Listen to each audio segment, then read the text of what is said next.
Mel Goes to Hell. Book 3 in the Mel Goes to Hell series. Written by Demelza Carlton. Autonarrated by AI Charlotte from Google. 1. Soft lips brushed his cheek. Luce turned his head to claim a kiss for his mouth too, but met only air. He opened his eyes, searching for the source of the soft kisses, just in time to see her back depart through the doorway. He glanced at the room, taking a moment to remember the events of the previous night. Persephone signing the contracts before he left in the downpour. He scrambled out of bed, trying not to make a sound before he made sure his memories were accurate. "You know how you owe me a favor?" Mel's lovely voice said. Luce's breath caught in his throat as he walked faster. He needed to see her to be sure.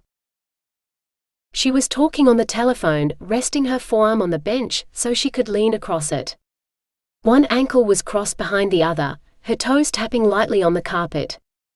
Luce stood transfixed at this vision. Mel had invited him in, given him a spectacular kiss, before demonstrating that she was heavenly in more ways than he'd imagined. "Don't worry.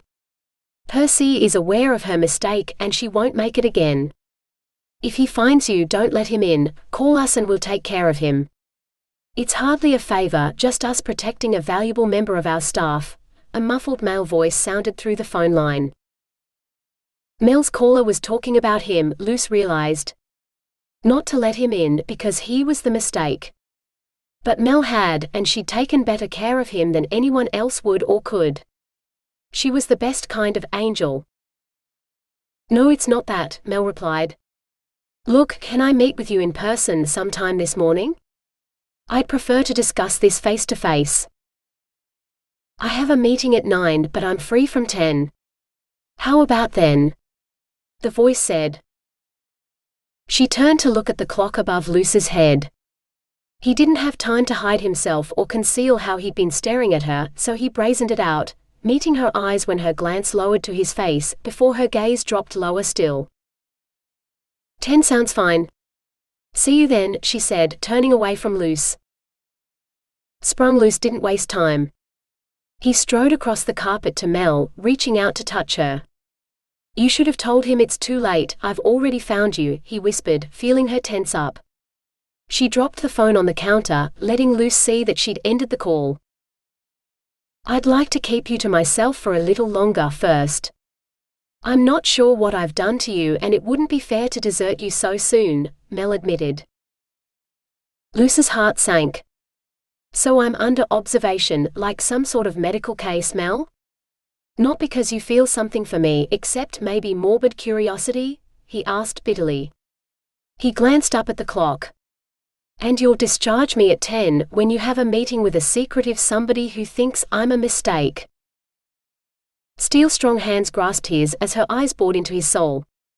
"You're coming with me to that meeting. Afterwards I'll be all yours. After all, we're both unemployed. Perhaps you should start thinking about what we'll do together." Luce's mind whirled. Together. All his. Mel. "So what would you like for breakfast?" she asked. Luce chuckled. "You, or failing that, anything else you're willing to offer." He pressed his lips lightly to her neck, praying that she wouldn't pull away as he drew a deep draft of her scent. Heaven. She smelled of heaven, or did heaven smell of her? "You are a sexy devil, aren't you?" Mel laughed, shaking her head. Luce shrugged. "I have no idea what I am now, but still sexy, I'm sure." 2. Mel filled the kettle and clicked it on, but nothing happened. She flicked the switch a couple of times, with no result. Next, she tried to switch on the kitchen light, unnecessary with the bright morning sunlight streaming in, but that didn't work either. "The power must still be out from last night," Mel murmured, frowning. "The power's out? When did that happen?" Luce asked. "Must have slept through that." "No," Mel said softly. "We did it. We blew the transformer when we kissed. I hope it isn't too much trouble to repair. I'll have to remember not to redeem demons in the house again if it is. She smiled, but Luce thought she looked a little sad too. How are you feeling this morning? Better than I have in years, Luce admitted, grinning. A couple more nights like last night and I'll feel like the king of the world again. The look of horror on Mel's face made him realize what he'd said. He held up both hands in surrender. I mean that in a purely metaphorical sense. I gave that up, I swear. Mel nodded gravely, but she still didn't seem convinced. Look, let me make you breakfast. A small thank you for everything you've done for me. Power-hungry demons don't make you breakfast, right? What are you going to make, given that the power's out? I can't even make tea, she said. Luce eyed the gas stove. Where do you keep your pots and pans? Mel pointed at the cupboard beside the stove. Luce rummaged through it until he found a saucepan and a fry pan. He filled the pot with water before setting both on the stove. He turned the control knobs for the burners, hearing the hiss of gas, but not the click of the igniter. The ignition is electric, Mel said. It won't work. Maybe not for an angel like you, but I've been playing with fire for a very long time, Luce said grimly, touching his index fingers to the gas jets. Both burst into brilliant blue flame. He scooped a tiny flickering tongue of flame onto his fingertip, lifting it to show Mel. She stared at it as if mesmerized. Angels can't do that, she said softly, looking worried. Luce? He laughed and blew out the flame. Maybe I'm not entirely redeemed after all. He peered into his pants. Yep, I'm still up for a bit of action on the couch, and I am seriously hot. A wisp of smoke curled up from his extinguished finger. Mel laughed, but her heart didn't seem in it. She was hiding something, Luce decided, but there was no point in trying to push it out of her. It must be something to do with her early morning phone call. So what are you making me for breakfast? She asked. Got eggs and milk? Mushrooms, bacon, ham, cheese, anything I can fold into an omelette? I have all but the bacon, Mel said warmly, opening the dark fridge. Together, they laid out the ingredients for a decadent omelette, before Luce insisted that Mel sit down and let him do the work. She laughed a little but acquiesced, settling into one of the dining chairs in the alcove just beyond the kitchen. Luce opened the tiny tin of mushrooms and drained it. He started slicing them, pausing occasionally to smile at the watching angel. The longer he looked, the more he saw. Mel wasn't beautiful in a classic or a modern sense, so she didn't stand out. She wasn't ugly either, he'd call her pretty. Her form fitted the soul it contained, sure, for her radiant smile shone through that face like the sun itself. He wondered why she hadn't chosen a more striking body. It was almost as if she were trying to blend in or hide among humans. An angel with power like hers faced little danger from anyone. What or who could she possibly be hiding from? He became aware of a stinging pain in his finger. Ow, oh shit. Instead of cutting a mushroom, he'd hacked off half his own fingertip. Red blood was leaking across the cutting board, creeping closer to the mushrooms. Luce stared in fascination. He hadn't seen red blood flow from his veins since the night he fell. The blows from Michael's sword had burned as they cut, and he could remember seeing his own blood on his hands. The last thing he saw before he fell, and his blood had been black ever since. Until now. Luce. It's all right, Mel soothed, her hands prying the knife from his. His blood tainted her fingers, yet she didn't shrink from it. He tried to pull his hand away, his mind whirling at what to do.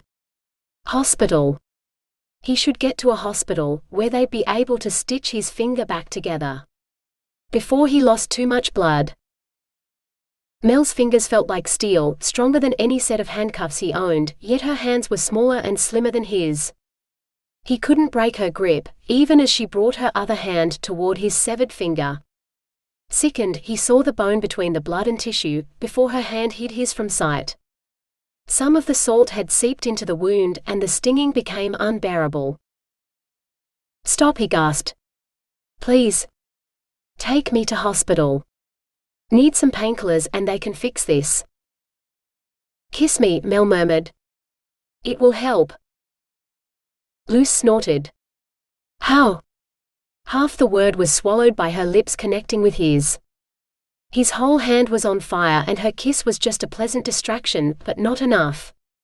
Tears of pain coursed down his cheeks. He could taste the salt and he was sure Mel could too, but she continued to kiss him as she kept his hand captive. He broke away from her. "Mel. Please?"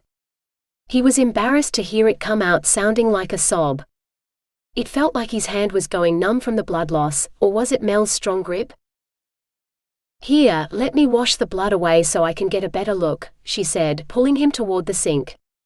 Cool water trickled across his skin and he didn't dare look at the damage, though it wasn't hurting as much.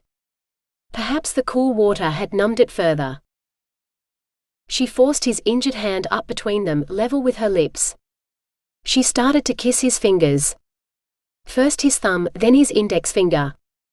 He felt the touch of her tongue on the tip of his middle finger, dreading the pain when she touched his next, injured finger. "Mel, please stop," he begged. This was worse than the humiliation Persephone put him through. But Mel was an angel, the kindest he'd ever met. She wouldn't hurt him like this. He felt another tear slip out of the corner of his eye as he squeezed them tightly shut, the tiniest defense against the pain he knew was coming. Her lips grazed his pinky, then pulled away. He could feel her breath on his hand as she said, "Open your eyes, Luce." He knew what was next, but he heard the command in her tone and he had to obey. He couldn't not do it. Her fingers shielded his, so he couldn't see the last joint of his finger just hanging, blood trickling. He felt his knuckle graze her lips and wondered what in hell she was doing. "But you're an angel. An angel, Mel. Please?" She set his finger alight as she gently sucked on the length of it, from base to tip. He fancied he could feel her tongue tickling his injured fingertip, but that wasn't possible. He'd seen the severed nerve. He saw her pull his finger from her mouth, whole and healed as if it had never happened. He'd been able to heal when he was an angel, but never as fast or as perfectly as this. "How?" he gasped. Her eyes held him. "Love, Luce. When you love someone, you do anything for them. Take away their pain. Heal their hurts. Lift them when they fall. Help them when they need you most. Love is my greatest strength, Luce, and I love you." There was power in her voice. He was under no illusions that it was anyone less than Muriel of the Hashmelem who had him mesmerized. Giddy from the blood loss, misty-eyed at the heavy attraction for both Mel and the power she held over him, Luce couldn't think straight. He didn't have to. He seized her in an embrace that would have crushed a weaker woman. Not Mel. Her body was firm against him, not resisting but not compliant either. His kiss was clumsy and rough, but she responded as if he'd been skillful and seductive, for she was both. He wanted her, oh hell how he wanted her. Blearily, he peered over her shoulder at the couch. He wouldn't make it that far.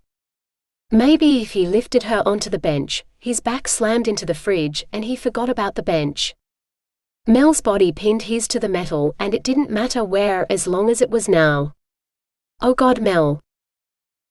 She released him, and he almost fell. He stared at her, hurt.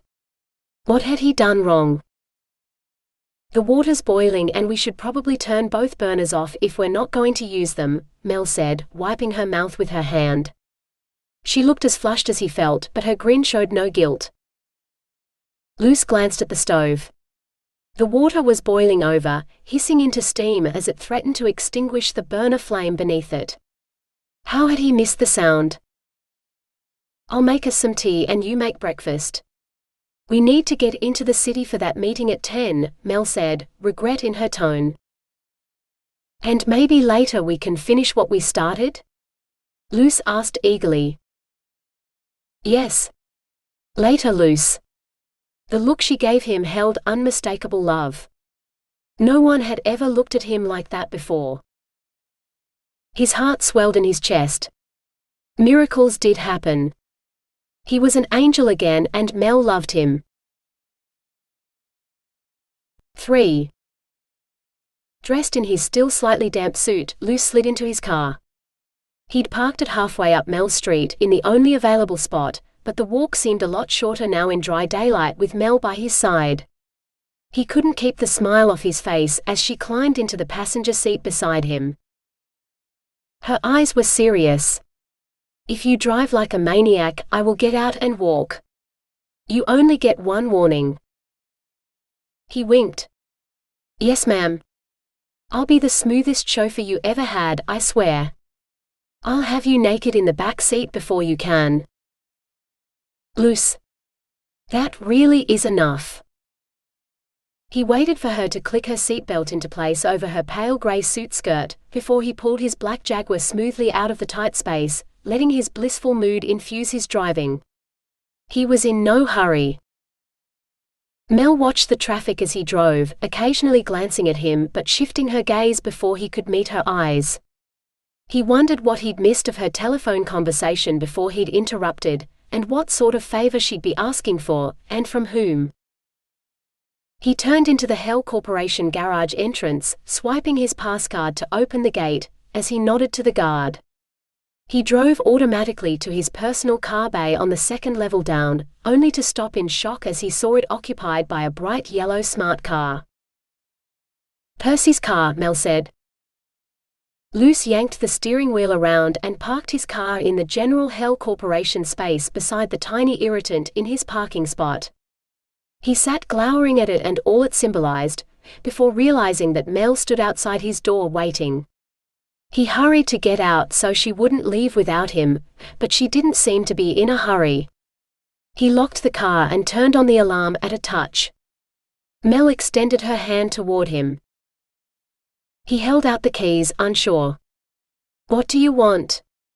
An unfamiliar desire to give her anything she asked for swept over him, confusing him even more. She smiled gently. "Your hand, Luce. I'd like to walk down the street holding your hand, if you don't mind. I don't keep secrets easily, I prefer an open declaration where possible." He shoved the keys in his pocket and grabbed her hand. "Let's go." Mel's laughter echoed through the underground car park, but Luce liked the sound. There was no cruelty in it, she laughed for joy, he knew. As they stepped out onto the street, joining the crowds of commuters hurrying to or from coffee shops for their mid-morning caffeine hit, Luce gave in and asked, "Where are we headed?" "The agency that employs me," Mel responded, glancing at the traffic before stepping out onto the road. "Raphael owes me a favor or three, and I think today is an ideal occasion to cash in." "You mean the Helpful Angels Agency?" "I'm not going to be very welcome there," Luce admitted. "I could just camp out in a coffee shop somewhere and wait for you to come rejoin me, so I can buy you one. It might be easier." Mel's fingers tightened around his. "Oh no. You're coming in with me, whatever they think and say. You have a right to be there, as the favor I'll ask for involves you, intimately I think. They need to know how serious I am about this, and your very presence will help to emphasize that." She sounded like she was planning for battle, a battle she'd surely win. "If you'd accepted my offer to be my PA instead of Persephone, nothing could have stopped us. With you at my side, I bet I'd never have been thrown out of heaven," Luce blurted out. Mel glanced at Luce, pressing her lips together. "Perhaps," she said, picking up the pace so he had to hurry to keep up. He almost missed the doorway, which was set between two shops, with the Winged Har logo stenciled on the glass. Luckily, Mel didn't let go of him as she seized the doorknob with her free hand, leading Luce up the stairs behind her. At least he got a nice view of her ass to bolster him up the stairs, a small, unexpected slice of heaven, Luce decided, slowing his ascent to make the most of it. 4. "Good morning, Mel. It's wonderful to see you," a warm voice greeted her. "We've been so worried. Luce couldn't see the girl's face yet, but he doubted he'd get such an enthusiastic greeting. Hell, he'd never heard one like it at Hell Corporation either. As his head rose above the banister, he got a clear view of the receptionist. He recognized Gabrielle instantly. Mel's grip tightened around his fingers, so he plastered a grin on his face as he pounded up the last few stairs to the landing. "This is my friend Luce. He'll be coming in to see Raphael with me at 10, Mel said with a beaming smile. Gabrielle's smile turned to a look of horror. "Mel, that's..." Flashing a smile and a wink to the Archangel receptionist, Luce held out his hand to shake Gabrielle's. Luce Iblis, recently retired CEO of the Hell Corporation. "I'm sure you've worked under me in our office." Gabrielle hid her hands beneath the desk, so he reached for Mel's hand instead, pulling her fingers to his lips. "Mel has kindly arranged a meeting for me with Raphael." From the corner of his eye, he could see Mel's professional smile, giving nothing away. Mel could hide more secrets with her open angelic smile than he held in all of hell, Luce mused. Gabrielle jumped up from her desk.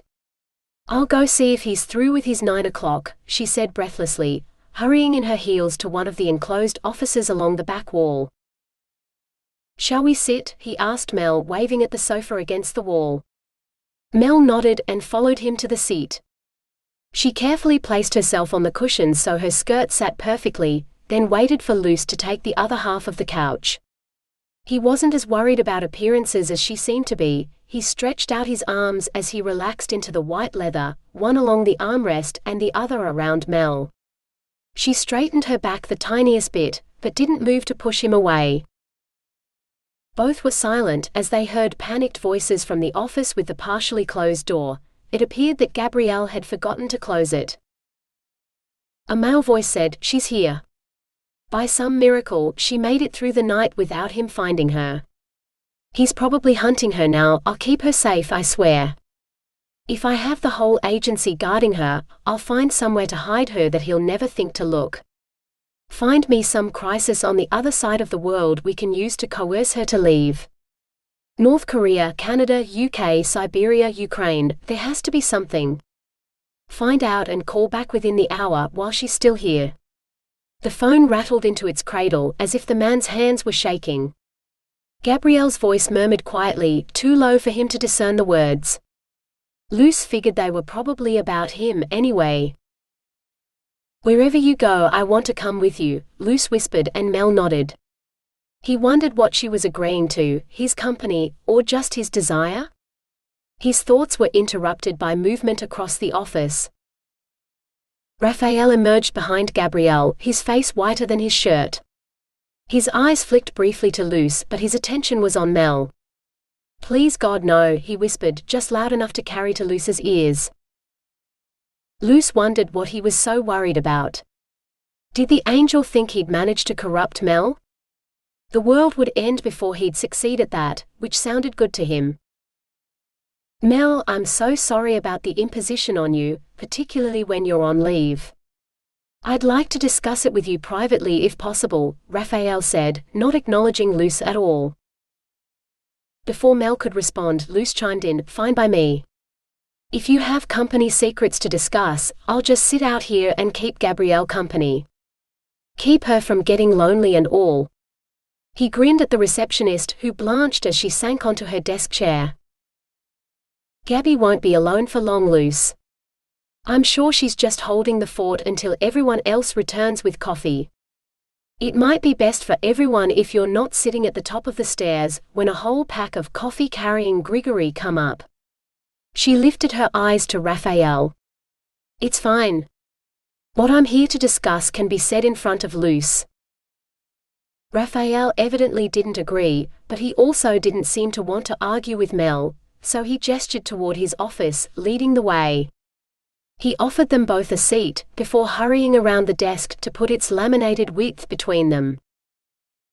Luce wanted to laugh at how nervously these angels seemed to treat him, as if he might explode at any moment, but he didn't want to embarrass Mel. He was as eager as Raphael seemed to be to hear what she had to say. "How are you, Mel? Are you well?" Raphael began, staring at her with worried eyes. You didn't experience any damage last night in the storm? He seemed to be searching for a reply without saying what he really sought. I'm fine, Mel said, her serene smile speaking volumes to Luce that Raphael didn't seem to understand. Are you sure? Nothing different at all? Raphael persisted. Luce lost patience. By all that's holy, I haven't corrupted the girl. I showed up at her house last night in the storm, with nothing but my car and the soaked clothes I stood up in. Mel was kind enough to take me in and let me stay until the storm was over. Your precious angel is as pristine and perfect as I found her. He reached for the letter opener on Raphael's desk, which turned out to be surprisingly sharp, perfect for his needs. The problem is this. He dragged the blade across his palm, and a line of ruby blood erupted. Raphael's eyes widened. How? Demon blood is black. How can you have blood like ours? Mel touched her fingers to Luce's palm, causing the cut to close. Thank you, Luce said in surprise. Demons can't be healed by angels. What in hell? Raphael exclaimed, jumping up and backing into the wall, away from the sight before him. I'd say your precious angel has corrupted me into something like you. That's not possible. Raphael replied. Demons are damned, never to be redeemed. If you have a better explanation, I'd love to hear it. Because I've got nothing, Luce snapped. What have you done? Raphael stared at Mel, looking scared. That's not just any demon you've changed. You've redeemed the Lord of Hell. He came to me and begged for my help. I'd do no less for any other human, and he seemed little more than that, with the power per se stripped from him. He was shivering, standing on my front steps in a soaked suit. Mel shrugged. What can I say? He makes a good cup of tea. 5. You owe me a favor, Raphael, Mel stated. I'd like to use it to clear up some of the mess resulting from this assignment. If you want him changed back into a demon, I'm sure Michael would be happy to help, Raphael replied eagerly. No. Mel and Luce said together. Luce looked at her in surprise, but she had more to say. I want you to arrange an invitation for Luce to re-enter heaven, Raphael. He's been kept out for long enough. I'm happy to explain his case up there in person if required. Both men stared at her. Michael won't be happy about this, Raphael said, shaking his head. I should never have brought you in on this assignment. Now? Michael's never happy, Mel replied abruptly, but she didn't elaborate. Luce looked from one to the other, wondering what was going unsaid in this exchange. He hoped it was more about Michael's insecurities than anything to do with him. He'd never liked Michael, not after what he'd done to him. If Michael was miserable, that was fine by him. Serve the righteous bastard right. It'll take some time and a lot of work, Mel. I'll find him somewhere to stay in the meantime, Raphael muttered, as if Luce wasn't sitting right in front of him. It won't be up to his normal opulent standard, but if he's serious about joining our ranks, he'll just have to make do. Luce, you're welcome to stay with me for as long as you need to, Mel said. That sounded pretty good to him. Luce cleared his throat. Thank you. Michael really won't like that at all, Raphael said, looking even more worried. Mel rose to her feet. Michael isn't my keeper. Perhaps he needs to realize that there are some things he can't control. She bowed her head slightly to Raphael. Thank you. Let me know when you have more to tell me. Luce stood too, opening the office door so they could leave the stuffy space. Mel, you know Michael's only trying to protect you, Raphael said urgently. Don't let his charm win you over. Remember who and what he is. Mel's voice was cold. I know what Michael's trying to do, and it wouldn't be necessary if he'd taken my advice, instead of picking and choosing the bits he liked best. I'm under no illusions about Luce. I wish I could say the same about Michael's perception of me." Luce couldn't hide his smile. It sounded like Mel and Michael had a history that hadn't ended well. He swore he'd be better to her than that idiot of an overprotective archangel. Whatever it took.